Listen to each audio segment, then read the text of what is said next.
Hey, welcome back to the channel. Thanks for joining. Some interesting news in the world of cars this week. And actually, this has been something that's been talked about for quite a while, but it actually may be coming to fruition. And that is Corvette, instead of just being a car model within Chevrolet Corvette, they're talking now that it may be its own brand or sub-brand of General Motors. They used to call them divisions, so it would be a General Motors division, the Corvette Division.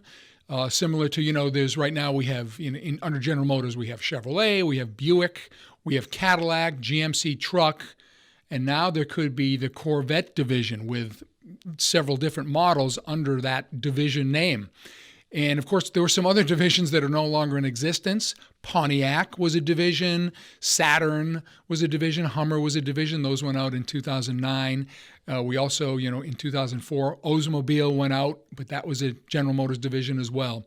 So in any event, it could be very exciting, very interesting. But again, we need to kind of look into all of it. They're talking about in this new Corvette division having several models. And first off, instead of just having the two-door Corvette supercar, they're also talking about having a four-door Corvette. So this would be similar to a Porsche Pan America. Again, a four-door Corvette. And then they're also talking about, and this is kind of the big part of the news, a Corvette SUV. So that would be kind of interesting. And then they're also talking about the Corvette E-Ray, which of course would be an electric Corvette and then a Corvette hybrid. So those, I think, are coming in any event and were already planned. But again, Corvette is a sacred name in the car business. It always has been. And General Motors probably figures they can make some additional revenue from that. Nothing wrong with that. Again, this is not unprecedented. SUVs were, something that they thought would be, no way in names like Porsche, Maserati, but we have, the very popular Porsche SUVs, the Macan and the Cayenne. So I think General Motors figured, hey, they're making a ton of money. They're actually making so much money. They're really financing the Porsche sports cars to a large extent. And, also we have Maserati. You see probably a lot of Maserati SUVs running around these days, the Levante. And the Porsche SUV and the Maseratis are generally, they start under 100,000, which is great. But then we also get the Lamborghini Urus, which is a very renowned now SUV. It's fairly new on the market, and those are like, $250,000.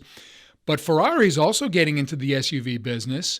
There's going to be a 2023 Puro Sangue, I think that's what it's called, and they're going to be around 370,000. They're going to have a V12 engine.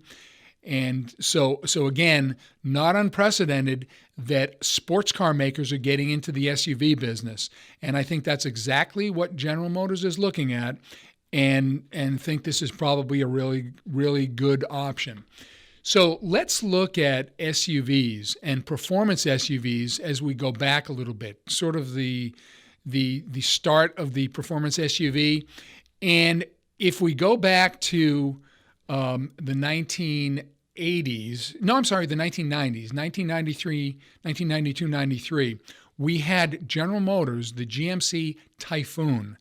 And that, it really wasn't a mass-produced performance SUV, but it's probably something that a lot of car manufacturers looked at because the Typhoon, it was a two-door SUV, and it was based on the Chevy Blazer, and it was lowered. It had performance handling, suspension, and it had a 4.3-liter V6 that was twin turbocharged and intercooled. It was basically the Buick Grand National engine.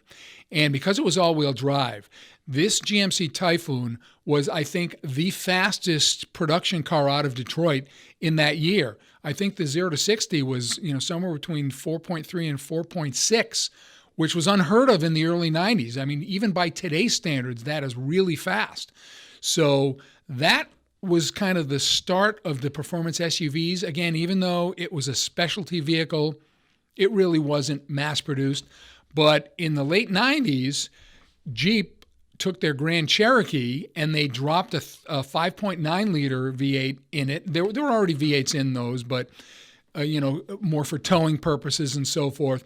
But they dropped a 5.9 liter in the Grand Cherokee, and it was a Grand Cherokee Limited. And these were blazing fast, and it's even a vehicle that now are kind of sought after. Not hugely mass-produced, but again, they were mass-produced. And then, of course, that led to the 2005 Grand Cherokee SRT. And that SRT was basically a renowned SUV that started the performance SUV era. And, of course, the 2005 SRT, went into the next generation, and that led to the 2018 Grand Cherokee Trackhawk. Basically a Grand Cherokee SRT that was Hellcat powered, and I've got one, and it is fantastic, unbelievable performance. But that's what led to, again, those other performance nameplates bringing SUVs to the market as well, such as I mentioned, Porsche, Maserati, Lamborghini. And of course, BMW, Land Rover, Jaguar, they have performance SUVs, but they of course had mainstream vehicles already, but they, of course, have really great performance SUVs as well. The question is now, though, is General Motors going to do it right? If they bring this Corvette Division to market with these several names under Corvette, the SUVs and the four-doors and so forth, General Motors has kind of a history of bringing stuff to market and not getting it right until the very end, until sort of the end of the run. And I've got some examples. The Pontiac Fiero, I don't know if you remember the Pontiac Fiero, that was in the 80s. They were produced from 1984 to 1988. It was a sort of a little two-door sports car. It had a plastic body, and they had four cylinders and V6s, but they weren't that great. There was a lot of buzz when they first came out that, hey, this would be a cool little performance two-door sports car, but it kind of fell flat until the end. They were finally making them a lot better at the end with their V6 model, and then they had a prototype.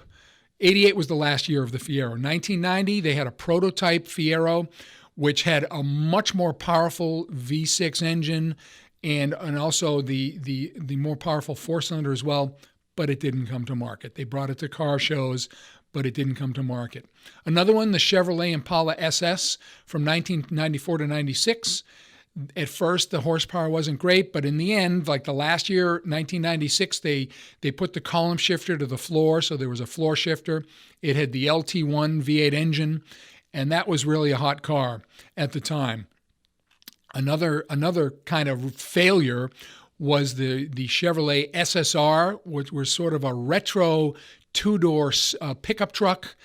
But again, when they first brought it out, it had a 5.3 liter V8, which was really underpowered. They didn't bring it to market with a powerful engine, and that's what people were looking for in that kind of a vehicle. But again, in the last year, that was basically 2003 to 2006, by the way. And the 2005 to 2006 models, they finally put the LS2 6-liter V8, and it was powerful and fast and a fun car. It had a convertible hardtop, really great. But again, they waited till the end to do it right, and by that time, people already saw it as sort of a not a desirable vehicle. And that was available in the 6-speed manual transmission as well as the 4-speed automatic. So the question is General Motors General Motors going to do it right? Unfortunately, the buzz is that these new models of Chevy, no longer Chevy, new models of Corvette, the SUV and the four-doors will be electric. They'll be EVs. Big mistake. If they want to bring EVs to market in the Corvette brand, they should bring the gas-powered V8s and then have an EV next to it, also available, as they're doing with the Corvette. The Corvette is still going to have the great, powerful V8s. It's still going to be a mid-engine muscle car. Actually, it's a world-class supercar now, but they're going to bring possibly an EV. They are going to bring an EV to market and a hybrid, and that is next to the V8 powered, but it looks like the SUV may only be electric it looks like this four-door may only be electric. Look at the market. It's a big mistake. The people that buy Corvettes and that would maybe want a Corvette SUV are going to want a V8 powered Corvette SUV. Just like you can get a Porsche and a Lamborghini and so forth, they're V8 high performance SUVs, just like my Trackhawk, just like the Grand Cherokee SRTs. Big mistake if it's all electric. I don't think that's what the market will be looking for. But in any event, it's interesting that General Motors is making this move to make Corvette into a division instead of just a nameplate under Chevrolet. So we'll see what happens. If you haven't already done so, please subscribe to my channel, hit the notification bell, and like this video. It definitely helps. Thanks for joining. We'll see you next time.